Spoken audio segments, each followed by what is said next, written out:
Welcome to the Reboot Chronicles, your gateway to the world's most influential leaders who are rebooting their organizations and themselves to thrive in unprecedented times. I'm your host, Dean DeBias, CEO who's rebooted dozens of companies, creating billions in value. My passion is uncovering inspiring reboot stories. So buckle up, lean in, and please share this episode with a friend. It may help reboot their career and their life. I'm excited to welcome musician and business trailblazer Taylor Hanson to the Reboot Chronicle. When Taylor was only 9, he and his two brothers formed Van Hanson. Over the course of their 32-year career, they became a global phenomenon, selling over 16 million records and counting, 8 top 40 albums, 3 top 40 singles, 3 Grammy nominations, leaving an undeniable mark on pop culture with their smash hit MMMBop, which I still sing when I'm in the shower. It's weird. But and that song, I think, went number 1 in about 27 countries, might be higher, we'll find out. I think they were born with an entrepreneurial spirit. After struggling with your typical recording company shenanigans, they fought back, formed their own label, became independent artists, and went on to start Hanson Brothers Beer Company, which is cool. Talk about that. Their flagship beer, MMMBop, is basically going back to their biggest hit, won a gold medal at the World Beer Champions, and they're also partnering with a bunch of new expansion partners with new products and creativity and all different types of stuff we can jump into. Having talked with many celebs and sports stars, I've basically learned a few lessons that it takes vision, determination, and guts to successfully navigate the big shift to become a business leader. And I've noticed that these brothers continue to evolve, innovate, and lead with clarity and purpose. So Taylor is joining us from their concert tour today to unpack their pivotal reboot moments that shaped their journey from the renowned boy band to world-class entrepreneurs. Good to see you, Taylor. Thanks for having me. It's a great intro. Thanks. I had some help with it, but it could have gone on for longer than that. You guys have accomplished so much, which is why we wanted you on, but also become business leaders, which is great. And, an episode about music and beer, what's not to love? Yeah, exactly. I'm with you. I'm in. You seem to play every instrument on earth. I think keyboard, piano, percussion, drums, tambourine. I can actually play a tambourine. Guitar, both acoustic and electric, which are different skill sets, and harmonica, which I play poorly, but perhaps you could help me there. So, of course, you guys can sing. And I was just wondering, what was it like in the singing? You were 9 years old. I can't imagine, but at one point, all your voices probably changed, right?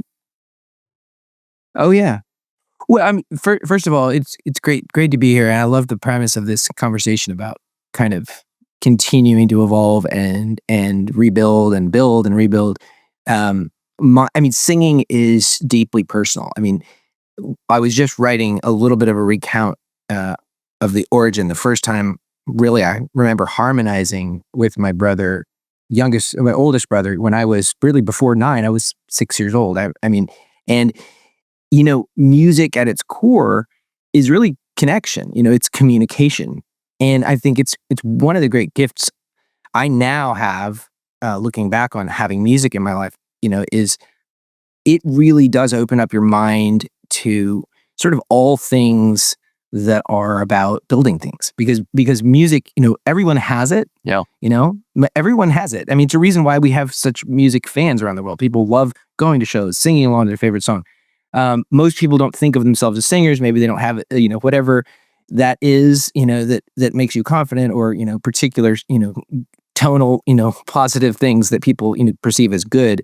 But really everybody can sing, better or worse. And so I think when you become an artist or become a musician and a performer, you learn a lot about getting to know yourself and, frankly, taking risks, building things, and it's very personal. I mean, it's deeply, deeply personal. And it's sort of like the most primal test. Like, if you can get up, people say speaking in front of people is like among the greatest fears.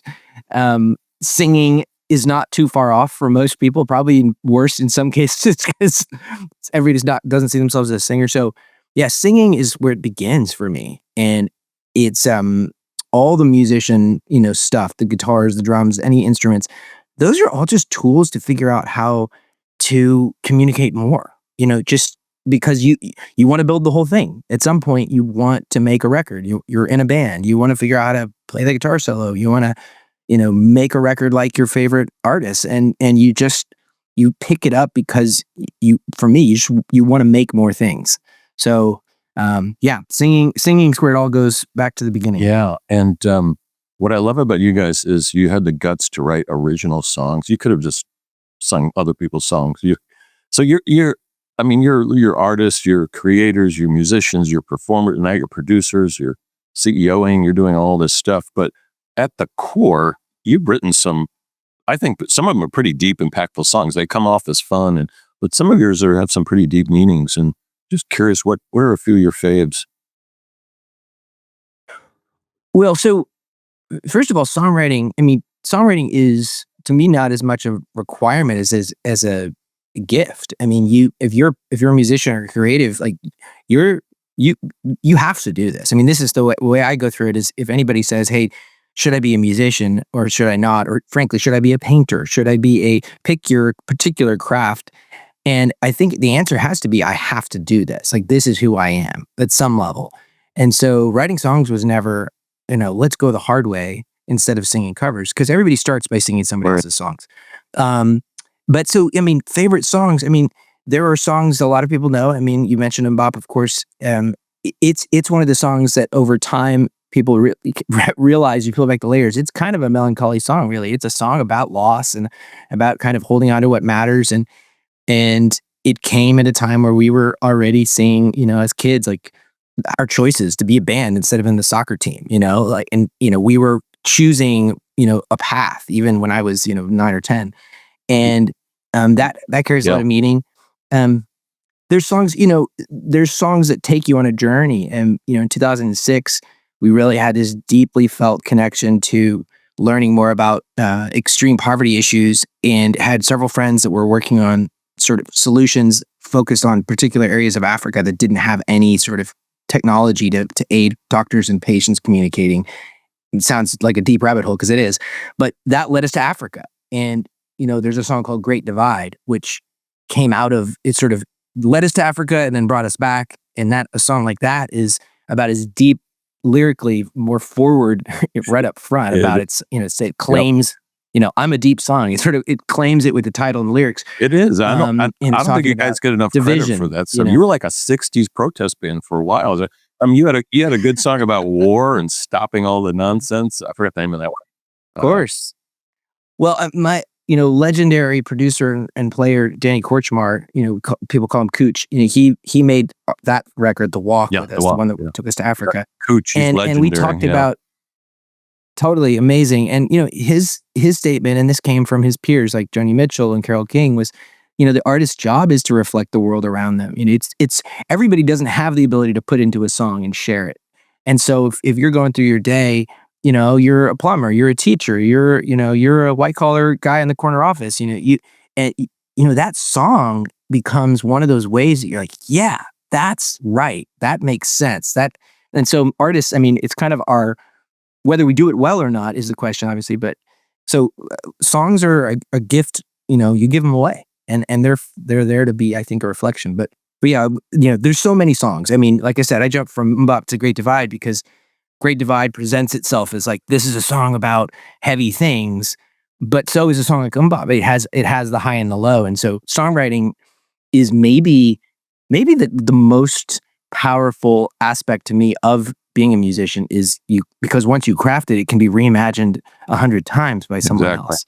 And that is at its core is really kind of the same as entrepreneurship. You build something that hopefully like goes beyond you, basically. Exactly. And in business and entrepreneurship, there's a lot of copycat stuff, not a lot of original artists, for instance. Yep. But even if I look at artists like the Eagles, might not have had a few hits if it wasn't for Tom Waits, who wrote some of the original lyrics of their songs. Like, nobody even knows that connection.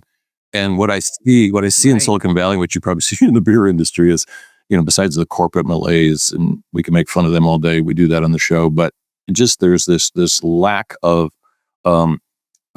originality and creativity, because it's, everybody picks a swim lane and that's what they do, versus, how do we create something totally totally different. And, when you guys were looking to start a company or do something, you could have done anything really. A lot of people are endorsing all types of things, but you kind of, again, probably took the, what did you call it? The hard route, is probably, like your music career. How have you found that transition to, I guess, just to business? Let's just put it that way. Forget the entrepreneurship part right now.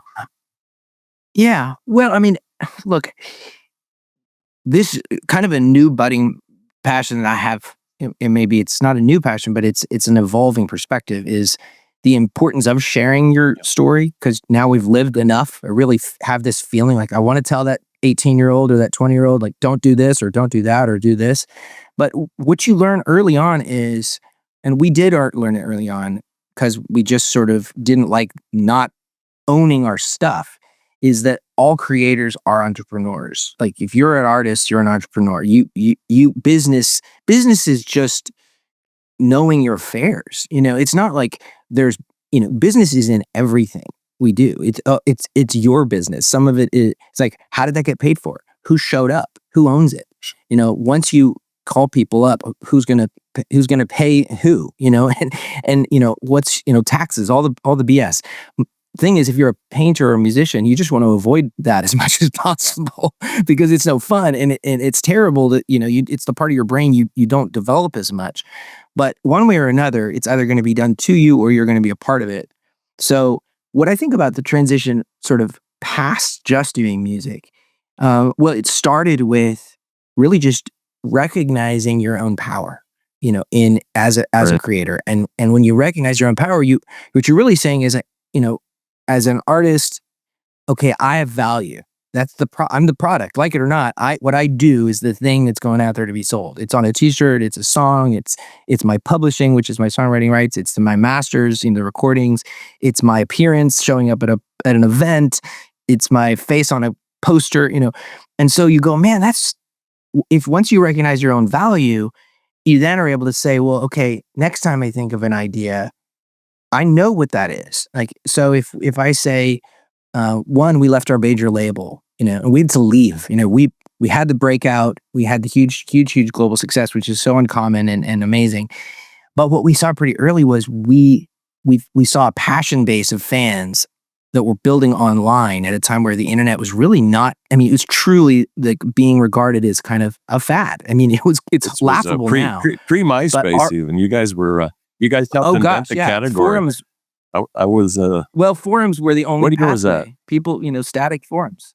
Well, our first major record broke in '97, and we started singing, quote unquote, professionally, at 92. So I was 9 then. But by the time we broke in the late '90s, our generation was discovering email addresses and the internet, and at that time, the whole world was just kind of laughing off the power of the digital world and the internet. And when we chose to ultimately leave and start our own label, it wasn't just some, bold, charge into the sunset. It was, we'd experienced a couple of things. One, we'd been blessed with, having the biggest label on earth. Universal became, our home after Polygram and Universal merged after our first record. So we was a huge label. But it was a huge mess. It was the biggest merger in history for music. But what we found was, after our first record, which was such a universal, kind of hit, and our second record was still a very big hit compared to most every record ever released. But it was within 6 weeks of our second record, this new corporate industry basically just was like, we're done, and when you sell 1 million records, and you're 6 weeks into your release and you have millions of fans all over the world, and your label says, we kind of think that it's, you guys should all do solo projects and you should, your brand is damaged. I'm like, hold on a second. What? Like, that's the corporate that's playbook. The industry. Yeah, of course. That's what's quarterly earnings driven, impatient, ADD. But you guys were kids. How did you know to stand up to that? Well, we had, I do credit my folks because my dad was always a very business minded, but not like, he's not really ambitious in the sense of wanting to build stuff. He's a capable thinker. He's a accountant, and so had a sense of numbers. And my mom is the kind of mom that will walk up to anyone, talk to anyone, has zero fear. And so that was in our DNA. And had a young manager that was really smart, an attorney, an older attorney that was well seasoned and helped save us from really bad deals. So we had a good little team. But I think also there's something to be said for just being pissed off. Exactly. You know, like when the chairman of a company looks at you, and while you have thousands of fans waiting outside, and you're 17 years old, you've already sort of done the thing, and you've written the music, and you're grateful for it, and you're ready to fight, and you're doing your thing, and people look at you and begin to treat you as if you're somehow sort of like a steak that's been left out in the sun too long, and you're now like about to be. It's like, hold on a second, what? Like, so it forces you to revisit yourself. Who are you? Why are you even here? You know, like, why are we doing any of this stuff? You know. And I also said you guys were bold and had confidence. I mean, you and Isaac and Zach basically looked at them and said, "You don't scare me," whereas most kids would have buckled over and said, "Okay."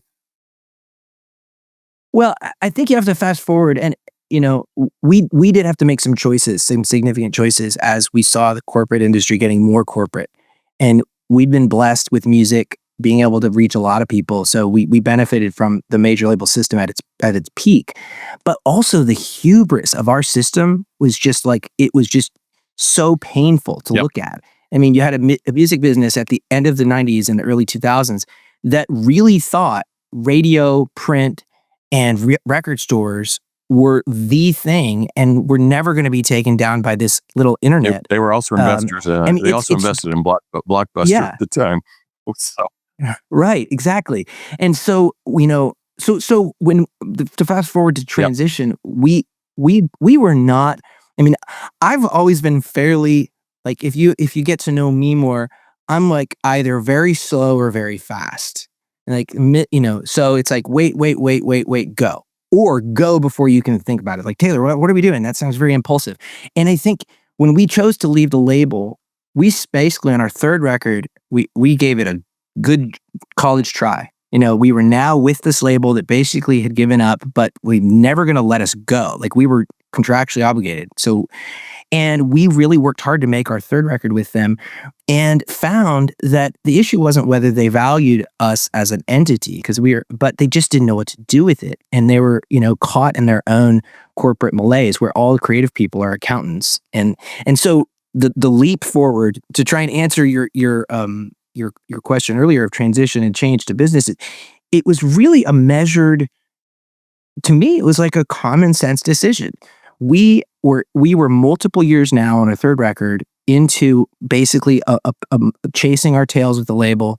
They were spending us into oblivion, you know, that we were going to have to recoup. Most artists don't realize they're going to pay for it, whether they know it or not, through their record sales at some point. Right. So you're basically driving yourself into a hole that you're never going to come out of. So your records will never make any money, back when records made money at all. Right. But we saw fans all over the world on the internet with an established fan club community that we built from scratch.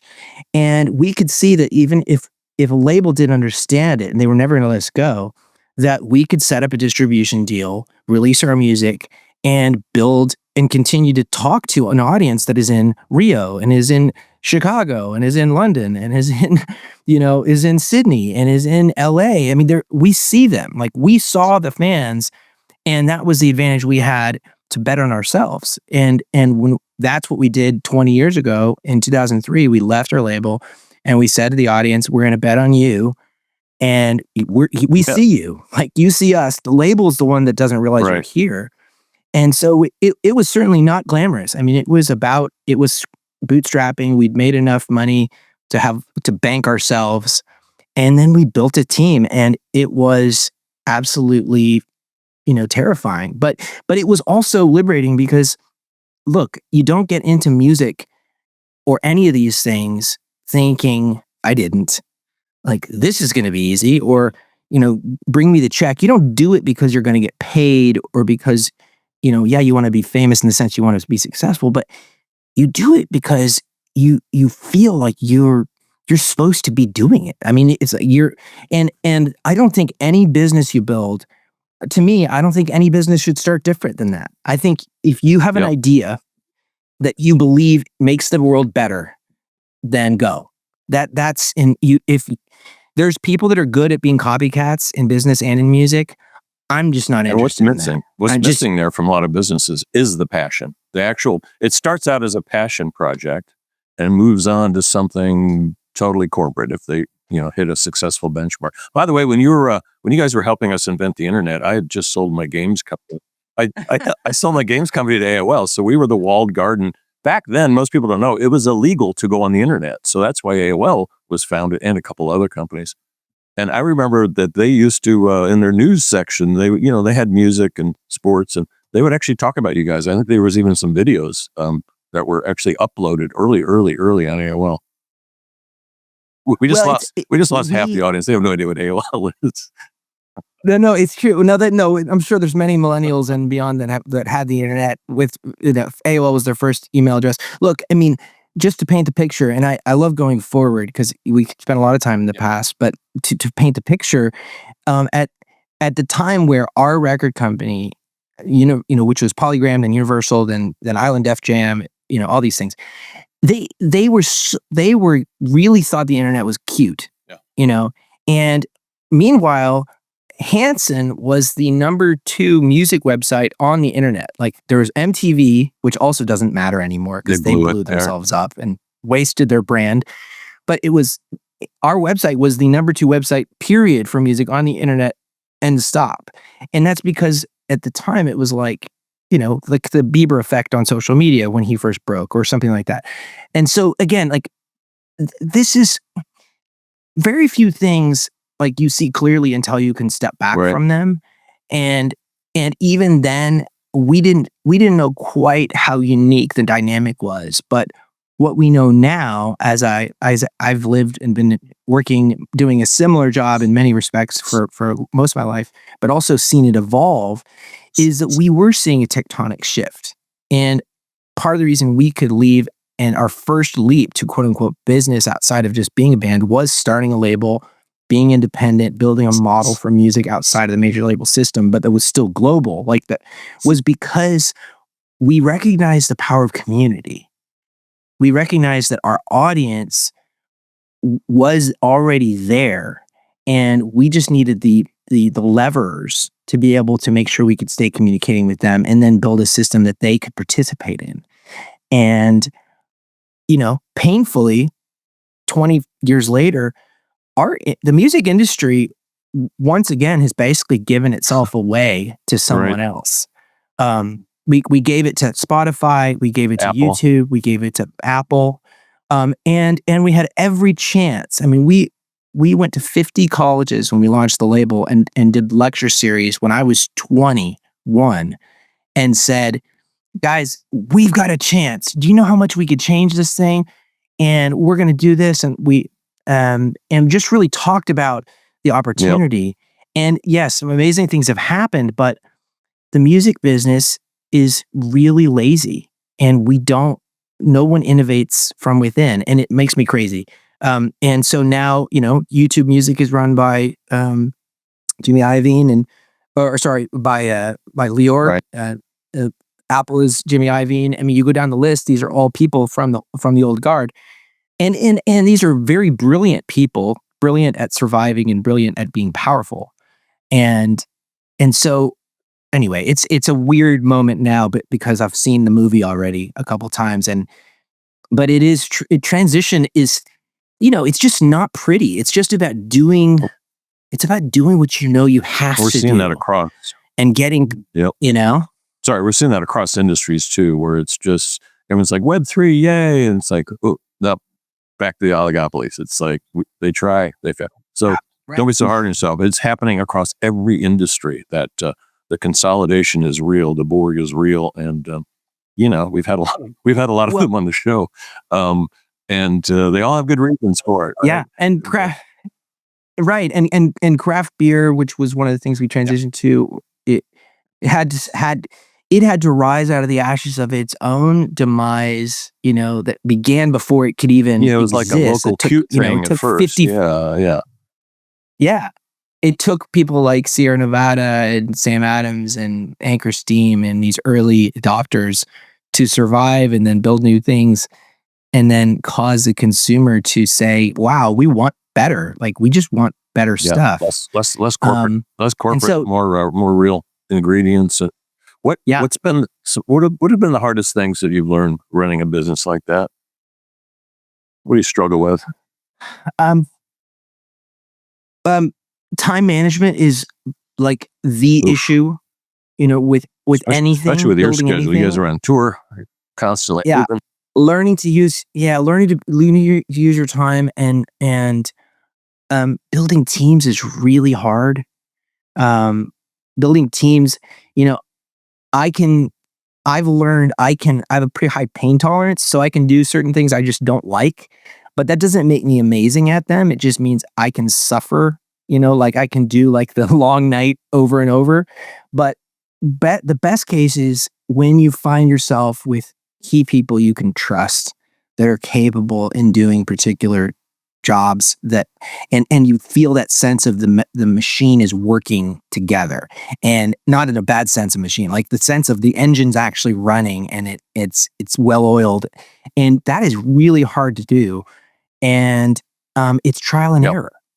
And so I'll give you a small example. So we have now been participating in the craft beer business for over 10 years.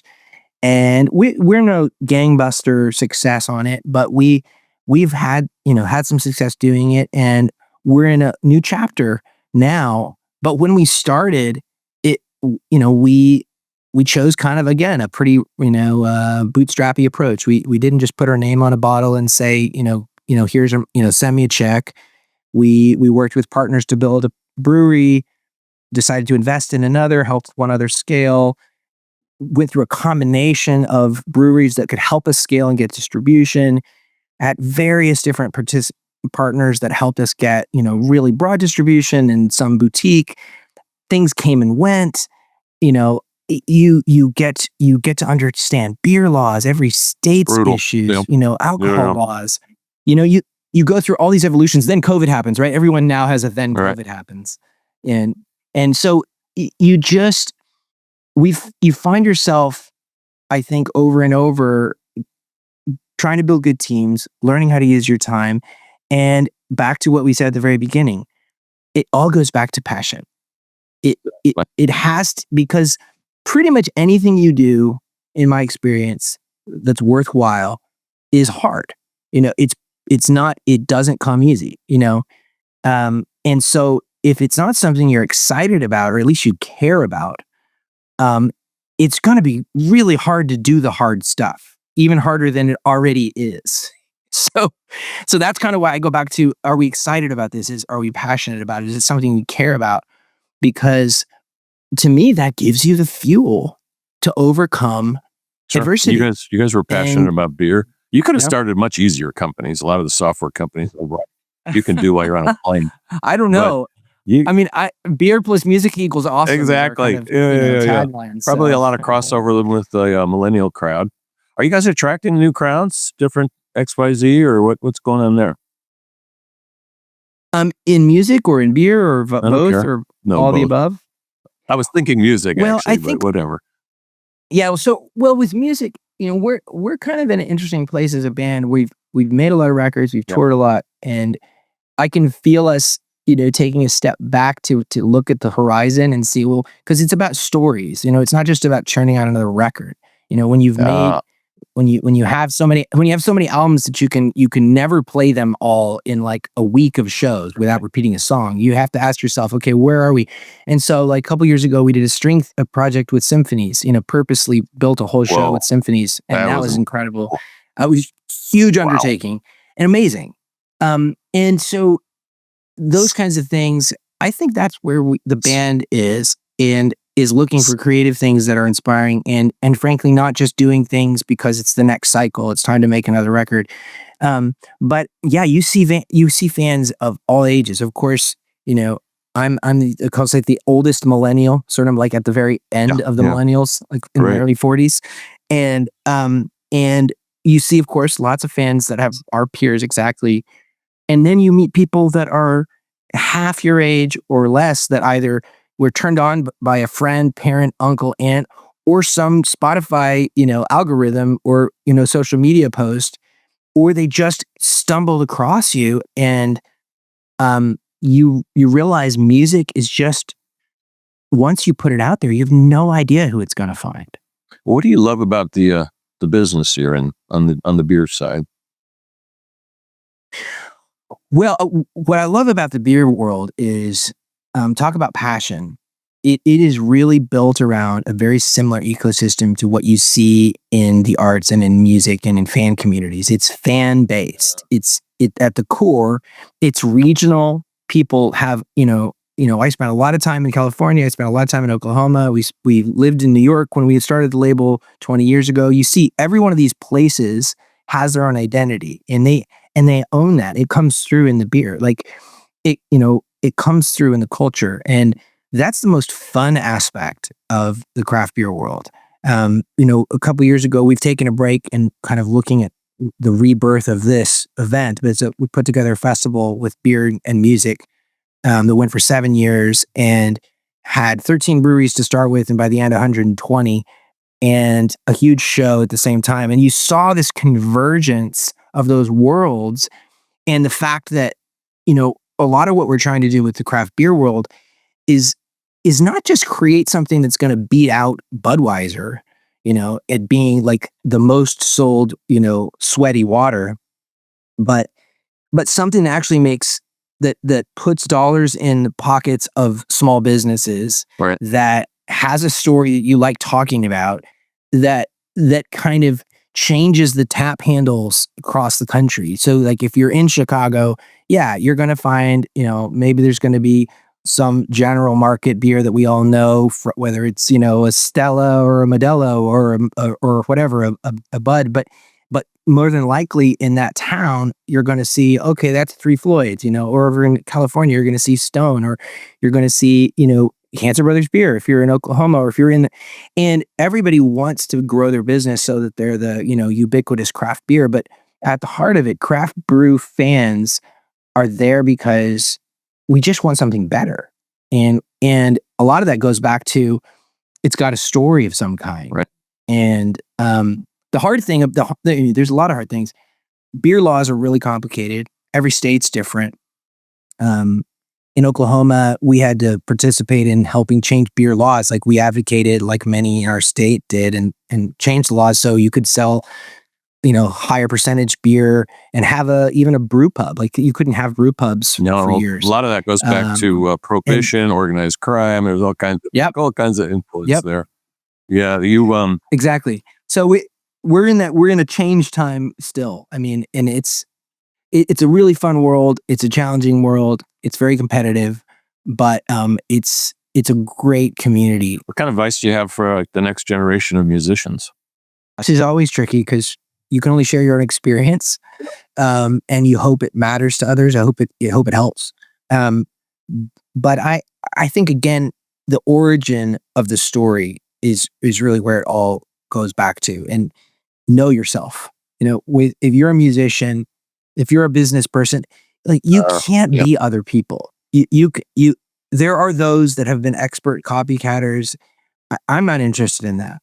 I think that's nauseating. I think it's soul sucking. I think you find yourself, the people that win by copying or chasing or get smart at beating that system and kind of playing the system.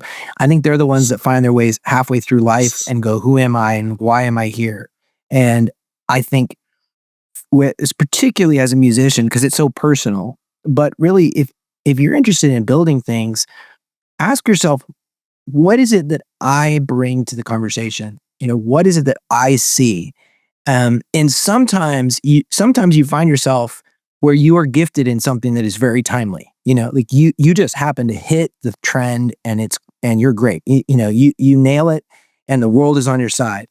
But I see a pattern over and over of almost every transformational business and frankly artist or creative voice.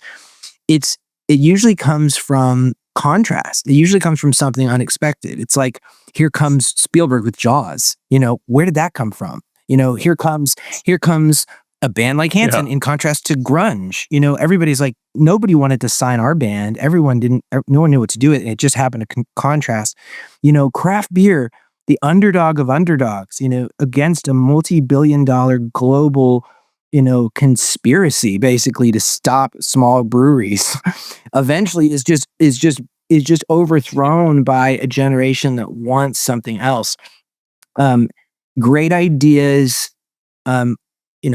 are sometimes they're in the air, and other people will catch them if you don't. So sometimes that unique perspective you have, you'll wake up one day and you'll go, I can't believe that guy did it. It was mine. Well, you probably had your window, and you probably saw it, and you didn't leap. And that's okay. Most people don't. But if you have the blessing of getting seen and recognized and sort of having any kind of success in something that's maybe a little outsized, a little different, a little bit more exceptional by the average, evaluation, you probably had to take a leap at some point. And or you probably didn't have two brothers. Exactly. I Isaac and Zach. I had the brothers, have the brothers, and Or the parents. So, what is it that your parents taught you guys? This is a remarkable success story. You just boom, boom, boom. You did all these hard things. Oh, and I know there was a lot of plenty crash of and it burn stuff daily along the way, but it's so we're the combination with both my parents, and there's something I kind of said it just now. Really, the origin, I think, I don't know if they articulated it exactly as I did. They don't really, but what I took from my upbringing was, one, you don't be afraid. Like, you don't get what you don't ask for. Like, go out there, take chance. My mom is like she'll walk up to anybody and say anything. She's very confident, and so that gets you into trouble sometimes. And then on the other side of that is work ethic. Like, don't fear the work. Like, just get to it. Something I say to my kids, and I've now conveyed this to others, is you can't skip the first time. There's a lot of people try to like go to the lottery, go to the, skip over, jump the line. You can skip the line, like you can move faster than other people through stuff, but you can't. You got to start. Like, at some point you're going to begin. So my parents, I saw work ethic, and I saw confidence, and I saw basically like just a sense that nobody's going to give it to you, but you also have there's nothing stopping you from trying.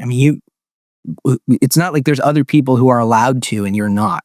So that was definitely in the house to just sort of give it a shot. Like, let's try. Taylor, thanks for joining us today. What's been your toughest personal reboot challenge? Tough reboot. I've now lived several lives, I feel like. Anybody that lives long enough probably has that feeling.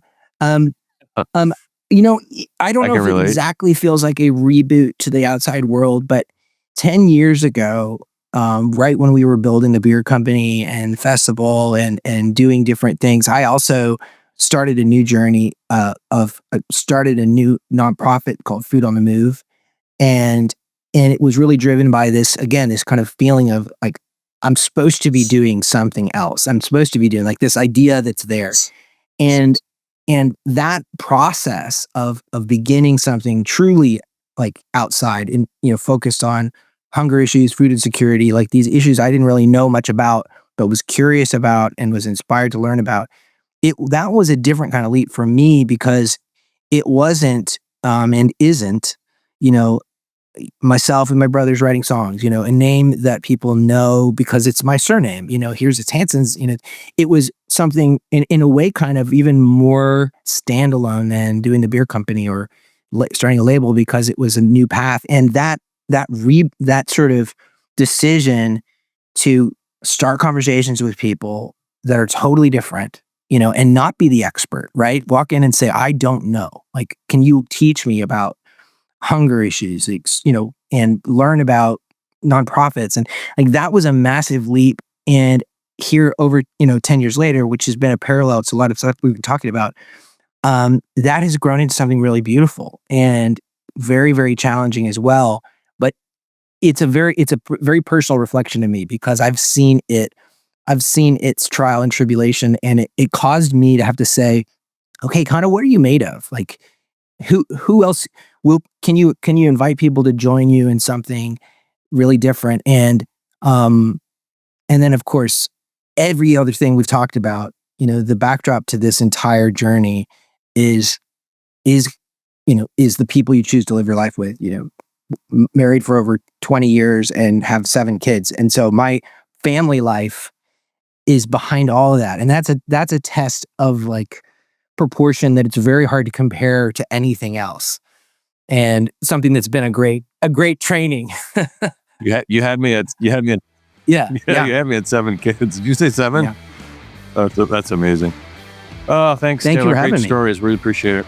You've been listening to pop rock icon and entrepreneur Taylor Hanson on the Reboot Chronicles. This is Dean Tobias. Please listen, subscribe, watch wherever you get podcasts or rebootchronicles.com.